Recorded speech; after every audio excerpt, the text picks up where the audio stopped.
शादी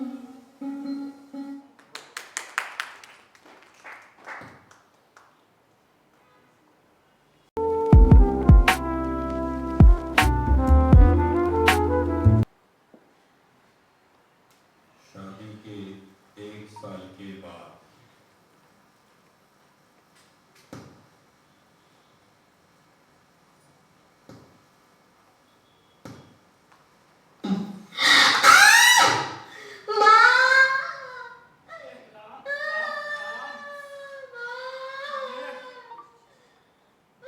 लगता है कि ये बचेगी तो नहीं।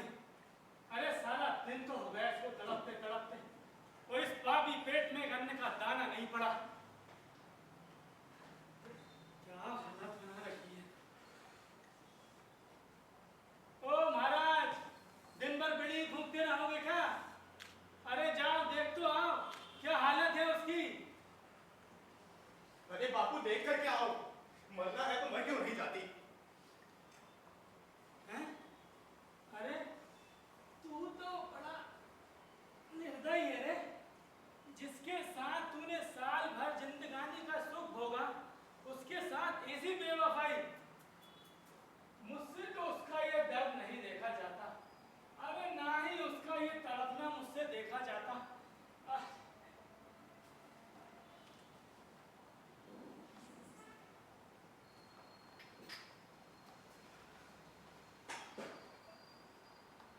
क्या कर रहे हो? अब तुम तो कुछ करने से रहे तो हम ही करें। खल खल सर पे उठा रखा।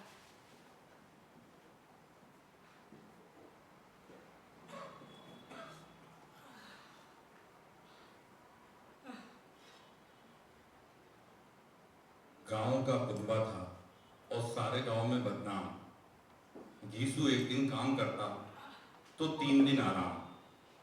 माधव इतना कामचोर था कि घंटे भर भी काम करता तो घंटे भर चिलम पीता रहता, इसलिए उससे कोई गांव में रखता ना था। घर में मुट्ठी भर अनाज भी मौजूद होता तो जैसे कि दोनों ने काम ना करने की कसम खाई।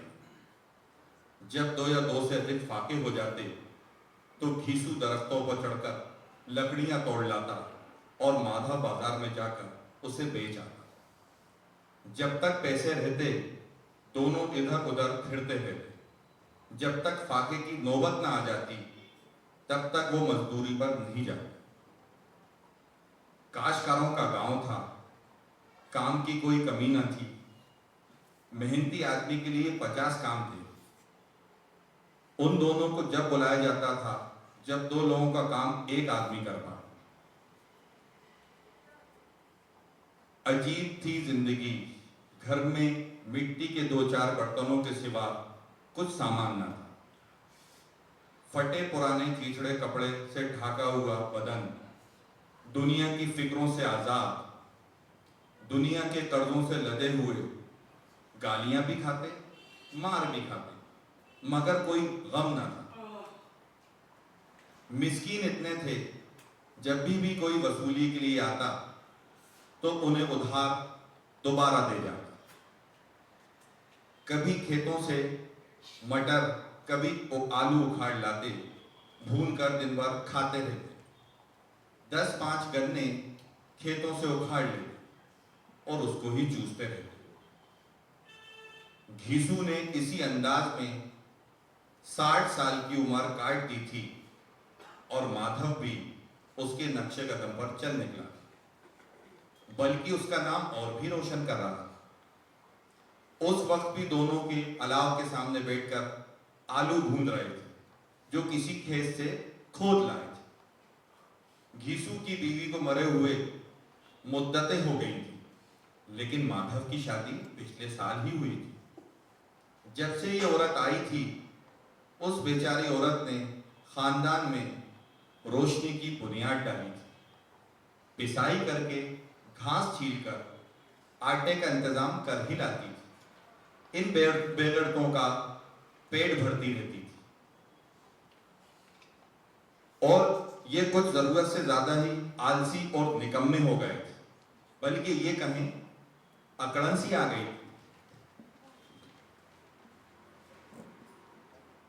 कोई काम करने को बुलाता तो काम की दुगनी कीमत मांगते। और औरत सुबह से दर्द से कर्रा रही थी। सोच रहे थे कि मर ही जाए तो ज्यादा अच्छा हो, ताकि हम आराम से सोएं। घीसू बोला, अरे माधव, अरे जा उसको देख तो अरे अरे लुगाई है तेरी, क्या हाल है उसके? मुझे तो लगता है कोई चुड़ैल का फसाद होगा वो क्या। अरे यहाँ तो ओझा भी 10 रुपए मांगता है। समझ में नहीं आ रहा किसके घर से लेके आऊं। बापू, मुझे वहां डर लगता है, मैं नहीं जाऊंगा। डर लगता है? अपने ही घर में कोई खाने को दौड़ रहा है क्या तुझे? किस बात का डर? अरे मैं हूं तो यहाँ पर। अरे तुम ही जाकर देखो ना, मुझे ही बोलते रहते हो जब देखो जब। तो जैसा हरामी पैदा किया ना मैंने साले, मेरी बीवी जब मरी थी ना, अरे तेरी अम्मा पूरे 3 दिन तक उसके पास से नहीं उठा था मैं। वो वैसे भी वो मेरी बहू है। अरे मुझसे लजाएगी कि नहीं? अभी तक मैंने जिसका मुंह नहीं देखा था, आज उसका ये उधड़ा हुआ बदन देखूंगा मैं। अरे मुझे देख लेगी तो दर्द के मारे सही से पछाड़े भी ना खा पाएगी, अपने हाथ पैर भी ना पटक सकेगी वो। बापू, मैं सोचता हूँ मैं कोई बाल बच्चा हो भी गया तो क्या होगा? घर में सोट फूट तेल कुछ भी तो नहीं है। तू सब उसकी चिंता छोड़ दे। अरे आजकल ये जो गांव वाले हमें मुंह नहीं लगा रहे ना, भगवान बाल बच्चा दे तो, अरे ये हमें बुला बुला के देंगे। सच? हाँ, मेरे भी लड़के हुए थे ना तेरे जैसे, हर बार पर ऐसे ही काम चल गया। जिस समाज में दिन रात मेहनत करने वालों की हालत उनकी हालत से बहुत अच्छी न थी, वे लोग जो किसानों की कमजोरियों से फायदा उठाना जानते थे, यही किसकी जहनीत का पैदा हो जाना कोई ताज्जुब की बात नहीं थी। दोनों आलू निकालकर जलते जलते खाने लगे। चेहरे से देखकर लगता था जैसे कल से कुछ भी न खाया हो। इतना सब्र ना था कि उन्हें ठंडा हो जाने देते। कई बार दोनों की जबानें जल जाती और कभी कभी उनका ताल्लुक छिल जाता। ज्यादा गर्म ना होता, लेकिन दांतों तले पड़ते अंदर का हिस्सा जबान पर लग जाता। उसे ठंडा करने के सभी सामान मौजूद थे, इसलिए दोनों जल्दी जल्दी निकल जाते। हालांकि इस कोशिश में उनकी आंखों से आंसू बहने लगे थे।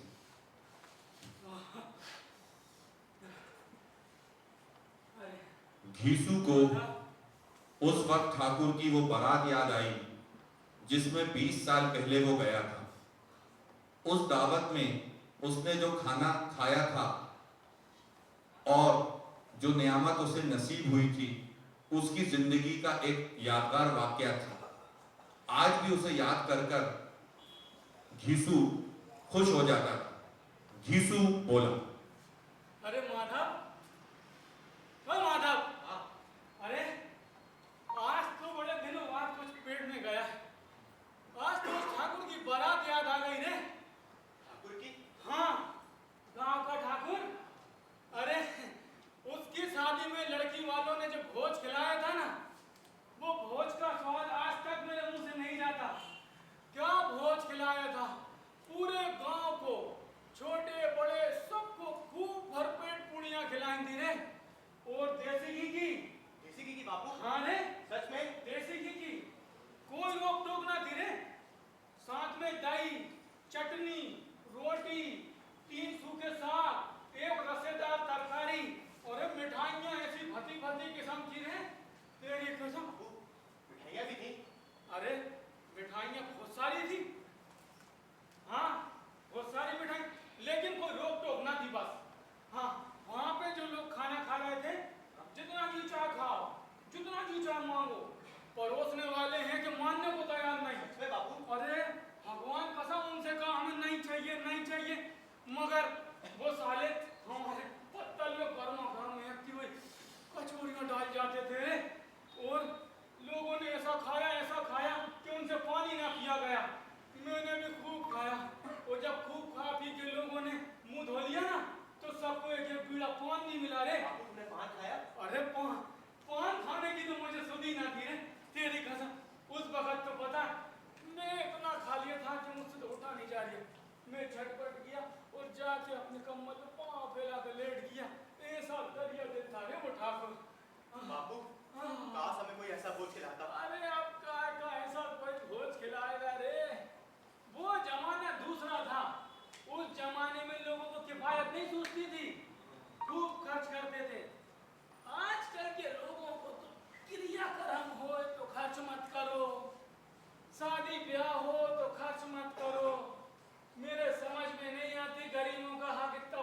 आलू खाकर दोनों ने पानी पिया और अलाव के सामने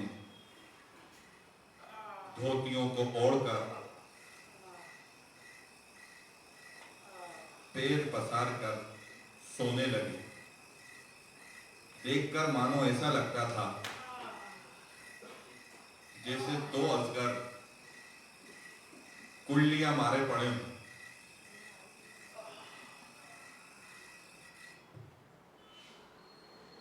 और बुधिया अभी तक कर्रा रही थी।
मालिक वो हमें दगा दे गई मालिक, जो कुछ था सब लगा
दोनों एक दूसरे के दिल का हाल समझ रहे थे। बाजार में इधर घूमते रहे, यहां तक कि शाम हो गई।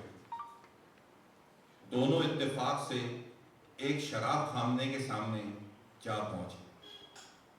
गोया तयशुदा फैसले के मुताबिक अंदर भी चले गए। वहां दोनों जिस हालत में थे, गीसू ने एक शराब की बोतल ली, कुछ गजक ली और पैर फंसार कर बरामदे में बैठ गए।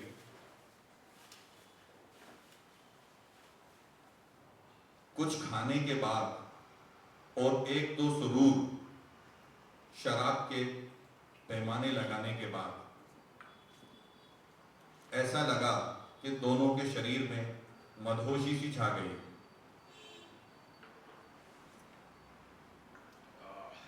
शराब पीकर घीसू बोला,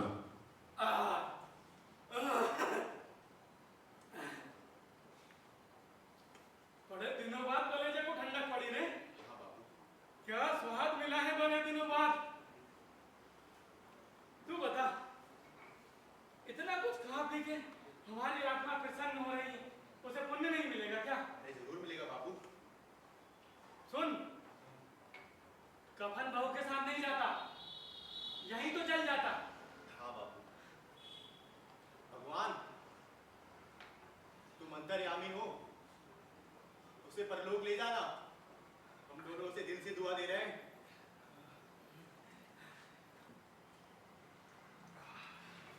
दोनों उस वक्त इस शान से बैठे हुए पूरियां और गुज्जियां खा रहे थे जैसे जंगल में कोई शेर अपना शिकार उड़ा रहा। न जवाबदेही का खौफ, न बदनामी की फिक्र, मजे से चीजों को उड़ा रहे थे।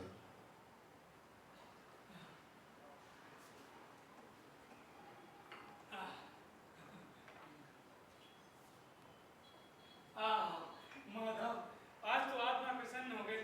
मैं फिर कहता हूँ उसे बहुत पुण्य मिलेगा। उसे पुण्य मिलेगा कि नहीं? जरूर मिलेगा बाबू। बाबू, हमारी आत्मा प्रसन्न हो रही है, उसे पुण्य जरूर मिलेगा। हम दोनों उसे दिल से दुआ दे रहे हैं। भगवान, तुम उसे स्वर्ग में ले जाना, स्वर्ग की रानी बना के रखना। भगवान, हाँ, स्वर्ग में जाएगी, स्वर्ग में जाएगी रे। क्यों माधव? हाँ बाबू। वो तो स्वर्ग में जाएगी। अरे वो नहीं जाएगी तो ये क्या मोटे मोटे लोग जाएंगे? अरे ये गरीबों का हक, तू नहीं समझता? गरीबों का हक दोनों दोनों हाथों से बटोरते हैं और पाप धोने के लिए गंगा में जाके स्नान करते हैं, मंदिरों में जाके जल चढ़ाते हैं। अरे गरीबों के पास कुछ नहीं, गरीबों के पास धन है। अच्छा बाबू, एक बात बता, जब लोग हमसे पूछेंगे कि कफन कहाँ है, तो हम क्या जवाब देंगे? कह देंगे कमर से पैसे खिसक गए, वोट ढूंढा नहीं मिले। इतनी सी तो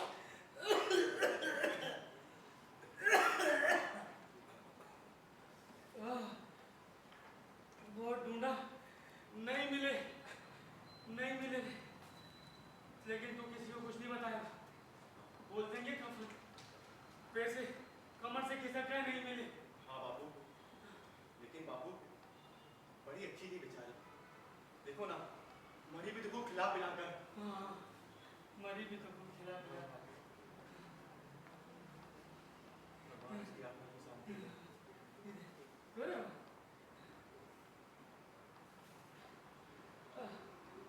दोनों बाप बेटे भी मजे लेकर चुस्किलियां रह रहे थे। सभी की निगाहें उनकी तरफ जमी हुई थी। कितने खुशनसीब हैं दोनों, पूरी बोतल के बीच में बैठे। खाने से फारिग होकर माधव ने बची हुई पूरियां का पूरा पत्तल एक भिखारी को आवाज लगाकर दे दिया। वे बड़ी प्यारी निगाहों से देख रहा। दोनों के देखकर ऐसा लग रहा था जैसे उन्होंने भिखारी पर एहसान किया। घीसू ने कहा, ओए, ले जा और खा। इधर सुन, जिसके पैसे के लिए कमाई थी ना, वो तो मर गई, लेकिन तेरा आशीर्वाद उस तक पहुंच जाएगा। अरे रोए रोए से आशीर्वाद देना। अरे बड़े गाड़ी पैसे की कमाई है रे। हाँ बापू, देखना वो स्वर्ग में जाएगी, वो स्वर्ग की रानी भी बनेगी। लेकिन बापू एक बात बताओ, हम भी तो वहाँ एक नए दिन जाएंगे। जब वो हमसे पूछेगी कि तुमने मुझे कफन क्यों नहीं दिया, तो हम क्या जवाब देंगे? लेकिन बापू कहेंगे कि तेरा सर। लेकिन बापू पूछेगी जरूर। अरे तो बोलेंगे ना। तू कैसे जानता है उसे कफन नहीं मिलेगा? तू क्या मुझे गधा समझता है? मैंने अपनी जिंदगी के 60 साल यूं फांसी खोदता रहा हूं। उसे कफन मिलेगा और बहुत अच्छा मिलेगा, हम देंगे। कहाँ से देंगे? जो पैसे थे उसमें चेक कर दिए। उसे कफन मिलेगा रे। अरे कौन देगा, बताते क्यों नहीं? अरे वही लोग देंगे जिन्होंने अभी दिया था। वह हाँ, हो सकता है कि पैसे हमारे हाथ ना लगे, लेकिन अगर लग भी गए फिर हम यूं ही चेक कर जाएंगे और कफन तीसरी बार ले लेंगे रे।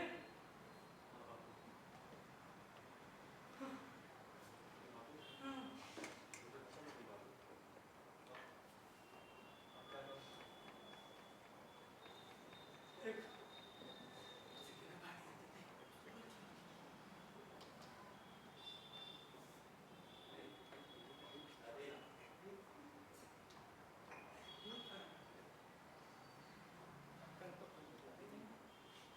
तेरे तो ये भी नहीं आती। सुन,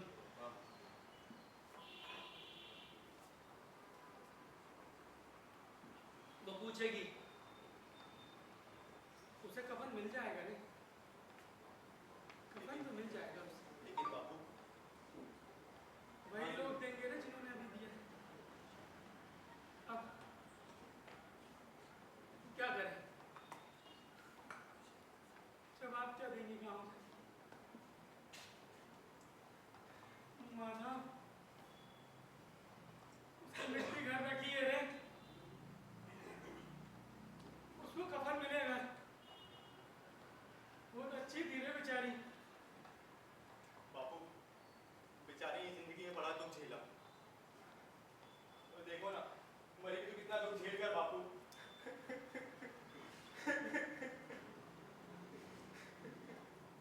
मरी भी तो कितना अरे दुख तू रो, झेल कर बापू। तू रोता क्यों है रे?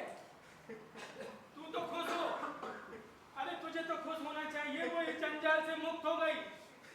अरे इस बेरौनक दुनिया को छोड़ के उस शानदार स्वर्ग में गई रे। तू मत रो, मत रो, उठ। लेकिन बापू मत रो मेरे लाल, मत रो। तुम मत रो रे। वो सबको छोड़ के माया जाल से मुक्त हो गई, इस जंजाल से वो चली गई। तेरे लिए तो बड़ी खुशी की बात है। बापू अगर मेरा बच्चा होता कितना अच्छा होता ना बापू। वो मुझसे पापा पापा बोलता, मुझमें दादा करके पुकारता बापू, हमारे साथ खेलता बापू, तो बड़ा होकर हमारा सहारा भी बनता बापू। लेकिन अब हमारा सहारा कौन बनेगा बापू? कौन हमारा साथ देगा बापू? इस दुनिया का दस्तूर है रे ये। इस दुनिया का दस्तूर है। तू तू तू चिंता मत कर। अरे तू काहे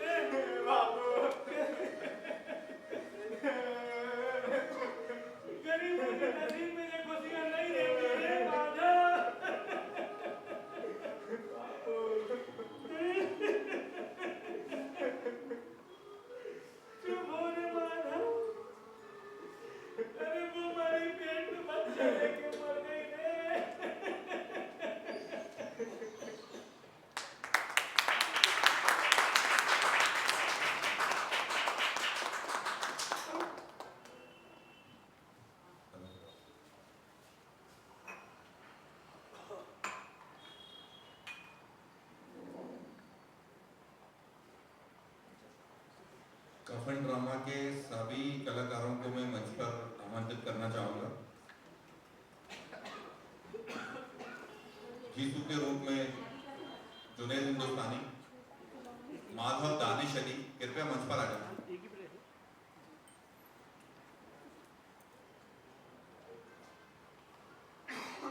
ठाकुर विशाल सिंह, उदिया सोनिया फूकचंदानी,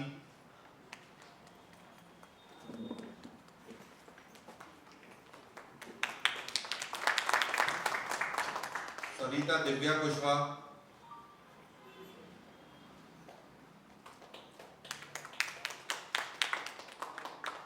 गार्ड कामिल कलाम,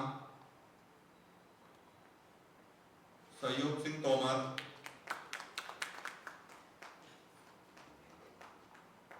मौसी सीमा जैन,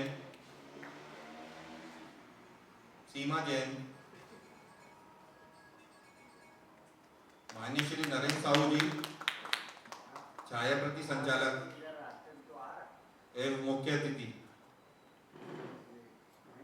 प्रकाश परिकल्पना फरहान बेग जी,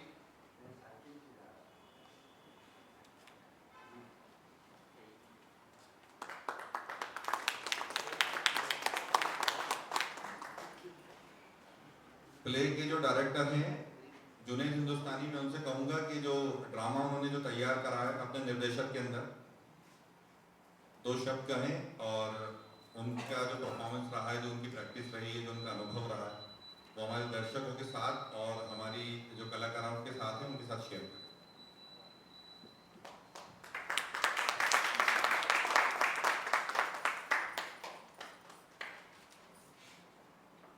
मेरे ख्याल से आप लोग सब मुझे जानते ही हैं। मेरा नाम जुनैद हिंदुस्तानी और मैं थिएटर आर्टिस्ट हूँ। ये निर्देशक जो कुछ था बेस्ट है, आप सबकी दुआएं। Sir please come on the stage. Azam sir.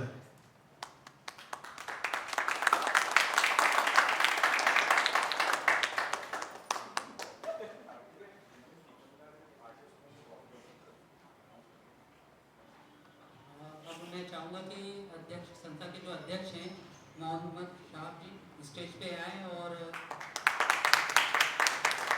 वो शब्द बोलें, इसके बाद हम लोग सम्मानित करेंगे आर्टिस्ट को। Press brigade education social and welfare society के माध्यम से ये प्रथम प्ले है और फर्स्ट टाइम हमने करा है, और कुछ कमी बेशी रही हो तो आप लोग बताइएगा। एक कोशिश थी हमारी, इसमें से कुछ अनुभवी कलाकार हैं और कुछ नए कलाकार हैं, और आप तक के सहयोग की आवश्यकता पड़ेगी। और मैं बाकी जितने भी हमारे मुख्य अतिथि हैं उनसे भी कहूँगा वो भी मंच पर आ जाएं, जिन लोगों का सम्मान रह गया है या जिनका सम्मान हो चुका है। और मुख्य अतिथिगण जो हैं वो मेरे जो पूरे जो कलाकार हैं उन सबका सम्मान करें, ट्रॉफी और medals. Thank you.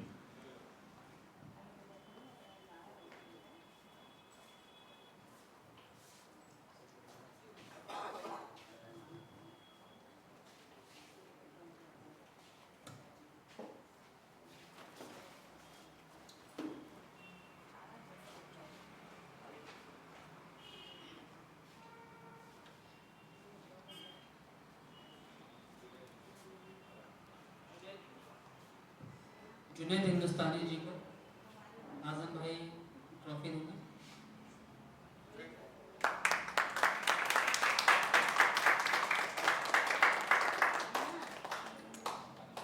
Danish Ali ji centre में आइए।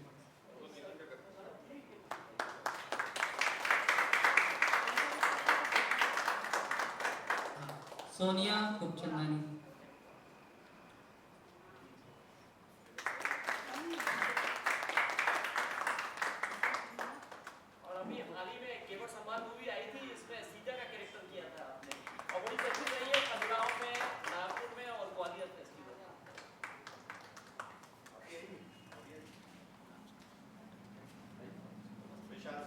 विशाल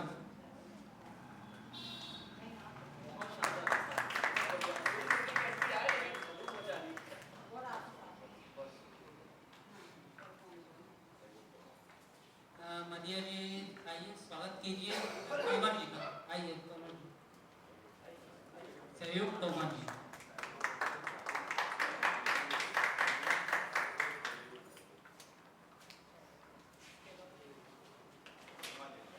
सीमा जैन जी का स्वागत कर।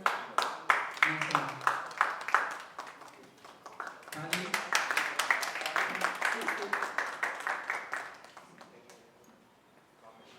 कामिल जी का स्वागत।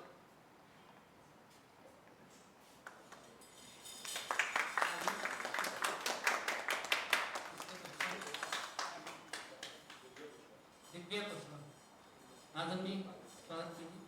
थोड़ा फ्रंट से सामने देखिए, कैमरा फोटो अच्छा है।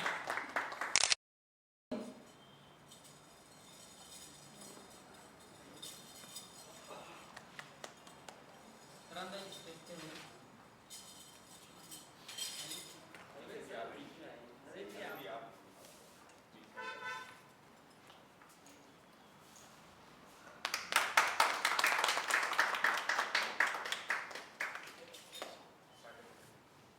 अब सर्टिफिकेट वितरण।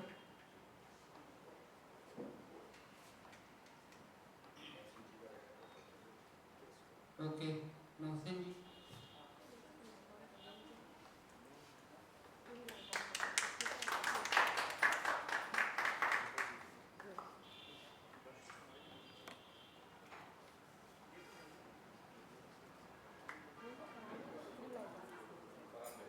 फरहाद बेग।